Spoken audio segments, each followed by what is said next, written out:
ನನ್ನ ವಾರ್ಡಿಗೆ, ನನ್ನ ಸಂಬಂಧಪಟ್ಟ ವಾರ್ಡಿಗೆ ಈ ಹಿಂದೆ 20 ವರ್ಷದ ಮುಂಚೆ ಇದೇ ವಾರ್ಡಿಗೆ ಫಸ್ಟ್ ಟೈಮ್ ಬಂದಿದ್ದರು ನಮ್ಮ ಕರ್ನಾಟಕ ಸರ್ಕಾರದ DCM ಡಿ ಕೆ ಶಿವಕುಮಾರ್ ಅವರು. ಈ ದಿನ ಈ ಪೂಜಾ ಕಾರ್ಯಕ್ರಮಕ್ಕೆ ಈ ದಿನ ಈಗ 900 ಇತಿಹಾಸವುಳ್ಳ ಗದಿಗೆ ಮಹಾಂತಿ ಮಠ ಗದಿಗೆ ಜೀವವಾದ ಸಮಾಧಿ ಗದಿಗೆ ಮಠಕ್ಕೆ ಬಂದು ಆಶೀರ್ವಾದ ಪಡೆಯೋದಕ್ಕೋಸ್ಕರ ಪೂಜೆ ಪುನಸ್ಕಾರಕ್ಕೋಸ್ಕರ ಬಂದು ಪೂಜೆ ಮುಗಿಸ್ಕೊಂಡು ಹೋಗ್ತಾ ಇದ್ದಾರೆ. ಸುಮಾರು ಪ್ರಶಸ್ತ ದೇವಸ್ಥಾನಗಳವೆ ನೆಲಮಂಗಲದಲ್ಲಿ ಸ್ಟ್ರಾಂಗೆಸ್ಟ್, ಆದರೆ ಇದೇ ದೇವಸ್ಥಾನ ಬರೋಕ್ಕೆ ಇದು ಸುಮಾರು 900 ವರ್ಷಗಳ ಇತಿಹಾಸವುಳ್ಳ ಜೀವ ಸಮಾಧಿ ಗದಿಗೆ ಮಠ ಇದು.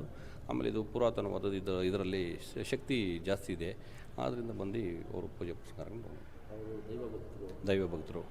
ಸರ್ಕಾರದ ಇವತ್ತಿನ ಪರಿಸ್ಥಿತಿ ನೋಡಿ ಏನಾದರೂ ಅದು ದೋಷ ಕಳಿಬೇಕಂದ್ರೆ ದೇವಸ್ಥಾನ ಇಲ್ಲ ಅವರು ಮೂಲದಿಂದನೂ ದೈವ ಭಕ್ತರೇ. ಅವರು ದೈವ ಭಕ್ತರಾಗಿರೋದ್ರಿಂದ ಅವರು ಯಾವ ಎಲ್ಲಿ ಶಕ್ತಿ ದೇವರುಗಳಿದೆಯೋ ಅಲ್ಲೆಲ್ಲ ಎಲ್ಲ ಕಡೆಯೂ ಹೋಗ್ತಾ ಇದ್ದಾರೆ. ಅವರು ನನ್ನ ಹೆಸರು ಗಂಗಾಧರ ಅಂತ, ನಗರಸಭಾ ಸದಸ್ಯರು, ನನ್ನ ವಾರ್ಡಿನ ಮಿತಿಯಲ್ಲಿ.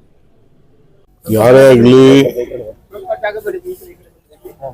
ತನ್ನ ಆಚಾರ ವಿಚಾರ ಪ್ರಯತ್ನಕ್ಕಿಂತ ಪ್ರಾರ್ಥನೆ ಫಲ ಕೊಡ್ತದೆ ಅನ್ನೋದು ನನಗೆ ನಂಬಿಕೆ. ಸೊ ಈ ದೇಶಕ್ಕೆ, ರಾಜ್ಯಕ್ಕೆ ಒಳ್ಳೆ ಮಳೆ ಬಂದಿದೆ, ಸೂಕ್ಷ್ಮವಾಗಿ ಎಲ್ಲರೂ ಕೂಡ ನಮಗೆಲ್ಲ ಶಾಂತಿ ಸಿಗ್ತಾ ಇದೆ. ಈ ಹಿನ್ನೆಲೆಯಲ್ಲಿ ಇದು ಬಹಳ ಇತಿಹಾಸವುಳ್ಳಂತ ಇದೊಂದು ಜಾಗ. ಬಹಳ ದಿನದಿಂದ ಬರಬೇಕು ಅಂತಿದ್ದೆ. ಅಲ್ಲೂ ಕಳ್ಳೆಪಾಳ್ಯದಲ್ಲೂ ನಾನು ಬಹಳ ಹಿಂದಿಂದ ಹೋಗ್ತಾ ಇದ್ದೆ, ಹೋಗಕ್ಕಾಗಿರ್ಲಿಲ್ಲ. ಇಲ್ಲಿ ಇತಿಹಾಸವುಳ್ಳಂತ ಇದೊಂದು ವೀರಭದ್ರೇಶ್ವರ ಸನ್ನಿಧಿ. ಅಲ್ಲಿ ಹೊರಗಡೆ ನೀವು ನೋಡಿದ್ರಿ ವೀರಗಂಗಾಧರ ಅಜ್ಜನ್ ಫೋಟೋ ಕೂಡ ಇದೆ. ಇತಿಹಾಸವುಳ್ಳಂತ ಜಾಗ, ಅದಕ್ಕೆ ಬಂದು ದರ್ಶನ ಮಾಡುವಂತ ಒಂದು ಭಾಗ್ಯ ಇವತ್ತು ಸಿಕ್ಕಿದೆ. ಯಾವ ಸಚಿವರು ಮಾತಾಡಕ್ಕಾಗಲ್ಲ, ಏನೂ ಇಲ್ಲ.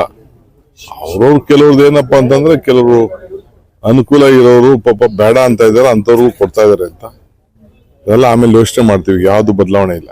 ಸರ್, ಚನ್ನಪಟ್ಟಣದಲ್ಲಿ ಇವತ್ತು ಧ್ವಜಾರೋಹಣ ಮಾಡಿದ್ರೆ, ಇವತ್ತು ಚನ್ನಪಟ್ಟಣದಲ್ಲಿ ಧ್ವಜಾರೋಹಣ ಮಾಡೋದ್ರ ಮುಖಾಂತರ ಅನೇಕ ವರ್ಷಗಳಿಂದ ಅಲ್ಲಿ ಸ್ಥಳೀಯ ಶಾಸಕರು ಇದನ್ನ ಅಬ್ಸರ್ವ್ ಮಾಡಲಿಲ್ಲ, ಬಂದಿರ್ಲಿಲ್ಲ. ನೋಡಪ್ಪ, ನಾ ರಾಮನಗರದಲ್ಲೂ ಮಾಡಿದ್ದೀನಿ 5 ವರ್ಷ, ಅವತ್ತು ನೋಡಿರ್ಲಿಲ್ಲ. ಈಗ 6 ವರ್ಷ ಕೇಳಿದೆ ನಾನು ಅಧಿಕಾರಿಗಳನ್ನ, ಅವರು ಯಾವಾಗ ಕೂಡ ಯಾರು ಬಂದು ಮಾಡಿಲ್ಲ. ನನ್ನ ಅವ್ರಿಗೆ ದೇಶದ ಬಗ್ಗೆ, ರಾಷ್ಟ್ರದ ಬಗ್ಗೆ ಅವ್ರಿಗೆ ವಿಶ್ವಾಸ ಇಲ್ಲ. ಅದ್ ಬಿಡಿ, ಅವ್ರು ಏನಾದ್ರು ಮಾಡ್ಕೊಡಿ, ನಮ್ ಡ್ಯೂಟಿ ನಾವು ಮಾಡಿದ್ವಿ. ಅಭ್ಯರ್ಥಿ ಯಾರು ಆಗ್ಬೋದು ಸರ್ ಚನ್ನಪಟ್ಟಣಕ್ಕೆ? ನಾನೇ ಅಭ್ಯರ್ಥಿ.